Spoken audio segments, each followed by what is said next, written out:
Bienvenido, Ginés. ¿Cómo le va? Gracias. Gracias por este ratito. Muy bien, gracias a ustedes. ¿El 19 formalmente será confirmado como ministro o no está en esa pelea? Sería un honor, obviamente sería un honor. ¿Sería un honor? Sí, no. Obviamente cuando me tocó ser ministro lo sentí muy fuerte y bueno, hicimos lo que pudimos para salir de la situación, así que... O sea, no descarta que si Alberto lo convoca usted sea ministro, porque algunos decían seguro, que usted no quería. Yo soy peronista. Muy bien, peronista que rehuya una responsabilidad pública. No. Es cierto que hay esa versión, me parece que es interesada. Yo jamás dije nada que no fuera, que por supuesto, si me convocan voy a estar ahí con mucho gusto y con muchas ganas, ¿no? ¿Sabe que me da un enorme placer que diga esto porque ya podemos hablar tranquilo? El título me lo dio. No, pero ni usted ni yo decidimos, lo decide Alberto. No. Bueno, hablando de eso. ¿Qué tal, Paulino? Hoy Santiago Cafiero dijo, el rol de Cristina va a ser central. ¿Esto hay una discusión esa o ya no hay discusión entre Alberto y Cristina? No, me parece que no. No. Me parece que no. El rol de Cristina ha sido central. Creo que su estrategia además funcionó. Y por supuesto lo que viene es que claramente el presidente es Alberto. Más allá de la responsabilidad institucional que tiene Cristina, ¿no? Pero me parece que tenemos tanto desafío, Paulino. O sea, si bien hay una esperanza en el pueblo argentino, por lo menos en gran parte del pueblo argentino, después de la elección, las circunstancias siguen siendo espantosas. Nosotros estamos cerquita de una hiperinflación, que tenemos que salir de ahí, cerquita de un desforo externo, el desforo interno ya lo tenemos, y cerquita de una cuestión social que está ahí, que es maravilloso como la Argentina, teniendo los problemas que tiene, sigue con causas institucionales la cuestión social. Pero cualquiera de las tres variables tenemos que trabajarla de una manera notable, sin ningún tipo de confrontación, dentro y fuera del peronismo, me parece a mí, como consecuencia de las circunstancias que está el país, ¿no? Usted le entregó un documento sobre el cual trabajaron, no sé, muchas personas, muchos técnicos del PJ. Usted fue el que coordinó toda esa recolección de información y se lo entregó en mano a Alberto Fernández cuando fue a la sede del Partido Justicialista. Así es. ¿Cree que de ese documento va a tomar mucho, poco, nada? No sé cuánto va a tomar, algunas cosas seguramente. ¿Qué le gustaría especialmente a usted que ocurra? La cuestión de salud, que tuve bastante más trabajo particularmente en esa, pero no, yo creo que tampoco no hay que ser arrogante, fue un aporte para que el presidente tenga y su equipo elementos, pero de ninguna manera es mucho más que eso. Lo que pasa es que trabajamos mucho, fueron 700 personas, tipos muy acreditados, de distintos lugares, no fue fácil además, porque al principio la convocatoria, bueno, vengan todos, veníamos de distintas tribus, de distintas historias, y la idea, muchachos, basta de pasado, juguemos a futuro, juguemos a donde están las coincidencias y no las disidencias, y la verdad que salió bien, y ese es el producto del documento, más allá de que a algunos les guste más, a otros les guste menos, pues es un aporte, y Alberto seguramente tendrá aportes de otros lugares, pero este es un aporte para mi gusto, estoy orgulloso, sustancial, porque también fue un mecanismo, ¿cómo puedo decir?, de unidad, obviamente de participación y de militancia. Y eso así fue construido. Y eso me parece que es lo que necesita la Argentina. ¿Imagina reformas planteadas el día 1 importantes? O sea, imagina, yo sé que no le va a gustar políticas de shock de entrada en términos de algunas problemáticas, por caso una reforma tributaria, por caso alguna cuestión importante en términos judiciales o alguna reforma trascendente en términos de salud. Yo me imagino eso. O sea, nosotros dividimos los documentos en los primeros 100 días y el resto. Los primeros 100 días tienen que ver con la emergencia y en muchos casos con tratar de que no se caiga, por ejemplo, el sistema de prestaciones de salud. Los proveedores de salud están en una situación muy complicada, pero muy complicada. Entonces tenemos que tratar de que no se caiga porque cuesta mucho recuperar y sobre todo recuperar no solo en instituciones, sino en vidas, en dolor, en enfermedad. Son prestadores que además trasladan a personas discapacitadas, que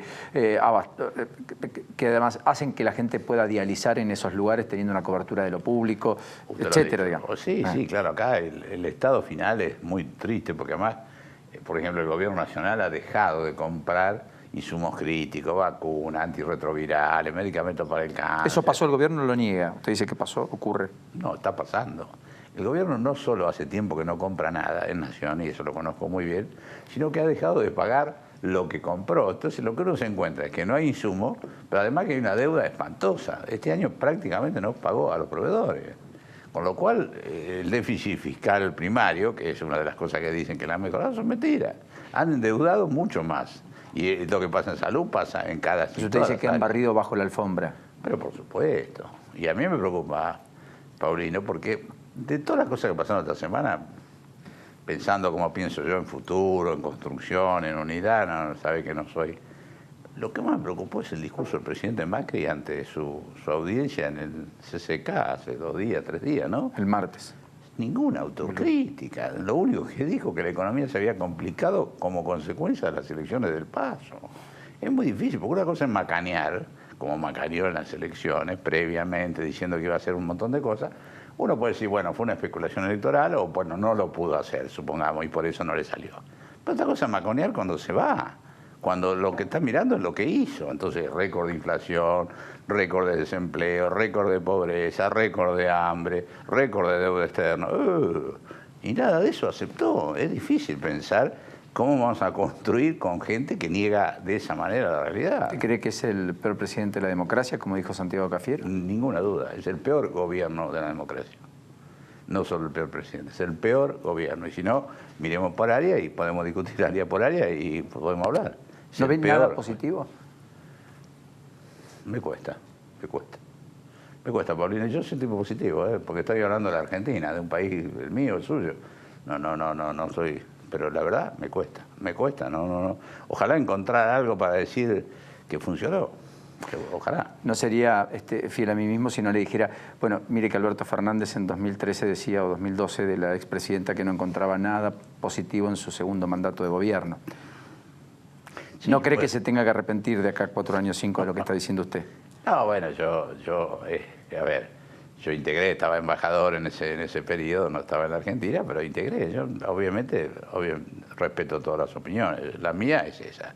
Y lo digo no con alegría, ni con búsqueda electoral, ni con un voto. Lo digo con dolor. La verdad, no solo ha sido el peor presidente, ha sido el peor gobierno, y área por área, si uno mira, las cosas que no estaban bien no cambiaron, y las cosas que estaban bien las destruyeron a todas. A todas. Nacho, Lourdes, quiero incluirlos porque es muy jugoso hablar con Ginés. Ginés, le quiero consultar si, más allá de si usted dice no rechazaría un ofrecimiento eventual de Alberto Fernández, si usted, más allá de eso, tiene certeza de que va a volver a ser Ministerio de Salud, la actual Secretaría. Sí, eso lo pusimos en los aportes, pero también lo dijo Alberto, ¿no? Creo que eso... Más allá del nombre va a ser ¿sabe lo que ministerio? pasa? Es que además, hasta el argumento que se usó para decir que se bajaban los ministerios fue otra más de la mentira y del marketing. No se disminuyó en 1 centavo el gasto. Es más, se incrementó el gasto. Sí, no lo digo en serio, lo digo sabiendo de qué hablo. En el caso del Ministerio de Salud, hubo que hacer toda la papelería de nuevo, hubo un lío terrible porque se agregó una instancia porque el ministro no podía decidir. Al cargo que supuestamente era el único que cambiaba, del ministro a secretario de Estado, le inventaron un cargo que es secretario de Gobierno, que es como el ministro, con lo cual... Nada, ni siquiera puro marketing, no hubo ningún ahorro de ningún tipo. ¿Qué? Y a decir una degradación, los gobiernos también son gestuales. Si vos decís que el ministerio no es más de salud y que baja, está dando un gesto de decir, bueno, ¿a dónde vamos y cuáles son mis prioridades? ¿No? Y eso fue horrible. Es decir, a veces yo pienso que la peor devaluación que tuvo este gobierno no fue la de la moneda, de nuestro querido peso. La devaluación fue de nosotros mismos, que éramos todos horribles, que los últimos 70 años fueron de ir para atrás. Que, es decir, la idea era que no creyéramos en los argentinos. Creo que hoy hay una esperanza, no global, no absoluta, porque hay algunos argentinos que no la tienen, pero sí mucho mayor que la que teníamos antes, de que bueno, que los argentinos queremos salir de esto y estamos seguros que trabajando juntos podemos lograrlo, ¿no? Y eso no es poco, porque ese es un activo que tiene la política y que tiene hoy el gobierno y tiene Alberto Fernández. Ginés, y de ese lugar, ¿cree que el Ministerio de Salud, bueno, esta gestión, digamos, en el tema PAMI ha intervenido en algunas cuestiones y ha habido un progreso en algunas cosas que estaban muy desordenadas? El tema PAMI, ¿cómo se encuentra una solución para que realmente sea un servicio que dé garantías a los afiliados? Porque pasó este gobierno, no lo resolvió, el anterior tampoco, y los abuelos no tienen forma de esperar. PAMI tuvo en este gobierno una pésima gestión inicial, espantosa, y una mucho mejor gestión actual. La actual es mejor que la de Pero se encontró con un problema que sobre todo se le agudizó en los últimos 4 meses, que es la caída brutal de la recaudación. La recaudación de la seguridad social producto del desempleo, producto de la evasión, producto del bajo salario, pero bueno, se alimenta de ahí la seguridad social. La reducción de aportes. La reducción de aportes, la permisividad que se ha tenido con algunos empresarios para que pudieran seguir funcionando y entonces no morigerar el tema de los aportes. Bueno, la cuestión es que la caída del ingreso ha sido muy grave en los últimos 60 días. Junto con eso ha habido una estampida de los costos, entre medicamentos uno de los principales, pero en general de todos los insumos, muchos de los cuales son importantes, porque el gobierno no tomó ninguna medida para contemplar y morigerar lo que significaba ese contagio. Entonces ese cruce entre menor recaudación y mayor gasto es lo que está viviendo hoy PAMI, y lo está viviendo con una situación muy crítica. Que tiene que mejorar, tiene que mejorar. Que tiene que recuperar acceso a medicamentos, tiene que recuperar acceso a medicamentos. La Argentina, por ejemplo, y no solo PAMI, PAMI es lo que menos lo ha sufrido. En los últimos 3 años se cayó todos los años la venta de medicamentos prescriptos. O sea, alguien que le prescriben que no lo toma, con lo cual es un abandono de tratamiento por imposibilidad económica, por crisis de accesibilidad. Eso hay que recomponerlo, porque realmente yo no estoy a favor del uso masivo de medicamentos, estoy a favor del uso racional. Claro. Pero cuando alguien le prescribe y el tipo no lo puede comprar, la enorme frustración que siente, el dolor que siente, la forma que lo vive es horrible. Y eso tenemos que volver a trabajarlo, ¿no? 2 cosas, perdón, Lourdes, sí. por esto. Luana Volnovich dijo aquí que hay que ir a un control de precios en los medicamentos que tienen que tener precios máximos. ¿Usted comparte eso? No. No. Todas las ideas son buenas. Pero no, a ver, no es menor. No, porque el medicamento, ¿cuál es el problema? Es tan imperfecto el mercado que no hay competencia. Hicimos una ley en la época del 2002, que era bien crítico el asunto, que se llama la prescripción por genérico, y ahí jugada a competir. Si se prescribe por genérico, se puede comparar el paciente del precio. Y entonces tiene que competir no por precio, sino no por marca, como hacen ahora, sino por precio. Y ese, técnicamente, en el mundo, yo soy profesor de política de medicamentos en la universidad, es el esquema que más funciona. Ahí lo que le objetan algunos laboratorios es la bioequivalencia. ¿Me equivoco?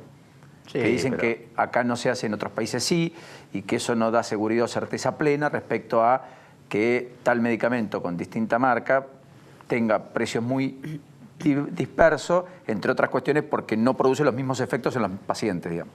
Paulino, cuando yo hice la ley, que no tenía tiempo de hacer bioequivalencia, lo que hizo fue que todos los medicamentos que estaban en el mercado funcionaran de una manera distinta, pero nadie había dicho nunca nada de bioequivalencia antes. Eso apareció como argumento posteriores para decir alguna justificación a la brutal diferencia de precios. Pero claramente no estoy en contra de la bioequivalencia ni de los biosimilares, son todas cosas que hay que hacer. Pero cuidado, si uno quiere tomar una medida rápida, la Argentina nunca usó bioequivalencia y son productos que están en la plaza, no es que lo pusieron ahora. Con lo cual, decirlo ahora es como decir, vuelvo a decir, y nada, a ver, concreto, los medicamentos, en verdad, ¿cómo puedo decir?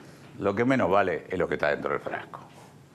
El medicamento es mucho más caro el envase, es mucho más caro el packaging, todas esas cosas, que lo que está dentro. Entonces nadie funciona no teniendo en el frasco lo que tiene que tener. Lo que hay que hacer, si quiere uno control de calidad, es controlar lo que pasa fuera del frasco. Cómo se prescribe, cómo se utiliza, cómo se dispensa. Ahí sí hay problema. De hecho, hay un año de la industria farmacéutica que está en los botiquines familiares. Y todos sabemos que si algo no tenemos respeto a los argentinos, es sobre los medicamentos. Yo a veces hago un chiste cuando entro a alguna oficina. Simulo un dolor. En general la mayoría sabe que yo soy médico y muchos saben que me dedico a medicamentos, ¿no? Entonces hago un chiste y me pasa una cosa inexorable. ¿Cuál es esa cosa? Que hay uno que me indica, otro que me prescribe y otro que me convida al medicamento. Tómese esta amarillita que le va a hacer bien. Sí. Entonces, cuando uno tiene esa pérdida de respeto sobre el uso del medicamento, porque no son los dos, también tiene que trabajar en eso. Pero también, obviamente, tenemos que buscar recuperar acceso. Y eso es lo que hicimos, a ver, en el 2002. En el 2002, la caída de medicamentos en farmacias en el mes de febrero del 2002 fue 42% con respecto a el febrero del año anterior. O sea, navegamos esos mares. Hay que recomponer acceso, hay que buscar uso racional, hay que buscar que no haya inhibición por accesibilidad, por precio. Bueno, son muchas cosas. Además, ahora, si usted quiere, se la complico más. Hay una nueva generación de medicamentos, que son medicamentos de origen biológico, que tienen un precio absurdo, irracional. No lo puede pagar nadie, ni las obras sociales, ni el PAMI, y los propios estados están casi sintiéndolo extorsivamente. Y es un tema que tenemos que enfocar porque no es un problema de los países como nosotros, que somos país pobre. Es un problema del mundo, el precio de esos medicamentos. Trump, si usted lo ve y lo escucha, insulta a la industria de medicamentos de Estados Unidos, que es el más poderoso del mundo, por esto, porque no tienen acceso y porque les cobran un precio absolutamente irreal.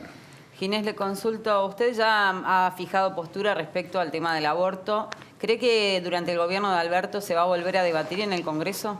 No sé en el Congreso, ¿no? Porque yo no soy muy experto en eso. Además, la ley, creo que cuando tiene que pasar 2 años cuando una ley no funciona. Pero sí me parece que hay que modificar el Código Penal y tratar inicialmente de la despenalización. Claramente lo dije hace mucho, como bien dice usted, hace el 2005, dije siendo ministro de la enfoque y la salud pública, porque como está la cosa, para lo único que sirve para que se mueran, muertes innecesarias, evitables, mujeres jóvenes y pobres, siempre lo mismo, no hay otro, es la única consecuencia de cómo está la legislación. Nosotros debemos cambiar eso, que es lo que dice Alberto, que también lo pensó siempre, y bueno, lo decimos los dos, no vamos a cambiar ahora. Ahora, ¿cómo llega uno a un camino rápido para que esto empiece a aplicarse? Me da la sensación que una nueva ley va a ser un nuevo conflicto en la sociedad, un lío, una toma de posiciones. O sea, lo imagina más como reforma al Código Penal. Por lo menos inicialmente. La no punibilidad a la práctica, pero no la despenalización. Claro, yo me imagino eso inicial, obviamente depende de lo que se imagine el presidente electo, no yo. Pero digo, yo como me imagino. Y además me imagino mucho más fuerte los programas de prevención de embarazo no deseado, que están bastante abandonados ahora. Buscar rápidamente que tengan acceso a todos los insumos, que las chicas tengan acceso a la educación, que bueno, que sucede lo que hoy está bastante abandonado también y lo que tratamos de hacer en otras épocas. Me parece que las dos cosas. Por un lado, evitar que suceda, y si sucede, que no tenga las consecuencias mortales simplemente por una cosa que es absurda, que es penar. Y vuelvo a decir, lo pienso de la salud pública. Después hay otras cosas, obviamente morales. Yo nunca he sido ministro de religión, yo no discuto con la religión y respeto todas las opiniones, pero claramente esto, que además es lo que hace el mundo desarrollado, no lo es que se nos ocurra a nosotros, todo el mundo hace esto, y por supuesto si lo enfocamos desde el punto de vista de los derechos de la mujer, ni digamos, pero cualquiera sea el enfoque, me parece que esto es una cosa urgente y por supuesto, si puedo, voy a hacer todo lo posible para que esto suceda, ¿no? 2 preguntas finales, una de Nacho y la otra mía. Ah, bueno. ¿Cómo lo está viendo Alberto en esta etapa que se abrió desde el 28 de octubre? ¿Cómo lo está viendo? ¿Cómo está viendo esos primeros pasos? Usted vivió los primeros pasos de Néstor Kirchner en una etapa tal vez más difícil, o corríjame si no coincide. ¿Cómo está viendo estos primeros pasos de Alberto, ya empoderado definitivamente, presidente electo, no hay duda, tiene la lapicera? Yo lo veo muy bien, lo veo muy optimista, con mucha fuerza. El otro día en broma le dije cuando lo vi, che, te veo cada 2 días y cada día que te veo una arruga nueva. Porque hay que estar ahí, ¿no? Sí. Eso es real. Pero lo veo con mucha fuerza, con muchas ganas y con mucho optimismo, naturalmente, más allá de la adversidad de todas las situaciones que se viven, ¿no? Lo veo muy bien, lo veo realmente muy bien y por supuesto lo veo muy ajustado. Lo que ha hecho estos días en México me parece impecable. Venir acá el viernes y ir a ver cómo construimos el pacto social o el acuerdo social o el nuevo contrato social, la forma que le demos, pero me parece uno de los temas centrales que tiene como necesidad la Argentina, ¿no? Ginés, lo último. ¿Sabe que no hay licencia social para volver a las tropelías en términos de lo que ha pasado con la obra pública, lo que ha ocurrido y lo que buena parte de la sociedad ha observado como un déficit en todos los casos y que además no constituye ejemplaridad, y la ejemplaridad es muy importante en el ejercicio del poder? Siempre, en todos los casos, hoy, mañana, pasado, ayer. ¿Cree que hay conciencia suficiente de? No sé, a veces me parece que la gente que... Primero es un activo que tenga optimismo, pero me parece que hay algunos que no sé si se dan cuenta de lo grave que es la situación que está el país. Un poco lo que dije antes, ¿no? O sea, yo no soy tremendista y por supuesto tengo una naturaleza optimista, ¿no? Y he estado en circunstancias difíciles en el gobierno, pero me gustaría que tuvieran más conciencia los argentinos de lo duro que es la situación. Es una situación bien complicada y por supuesto la gestualidad es tan importante como la acción. En mi caso obviamente no tengo problema, nunca lo tuve, pero creo que hay que no solo ser sino parecer fuertemente, porque hoy hay una permisividad nula en cualquier cosa que vea la sociedad y bueno, y eso es gestualidad también, eso es gestualidad, eso es creación de cultura. Y eso tiene que ser también aprender de nuestros propios errores, que los tuvimos. trabajar fuerte en serlo y parecerlo. Quienes, gracias por este ratito. Enorme A ustedes. placer. Hasta Gracias. la próxima. Muy gentil.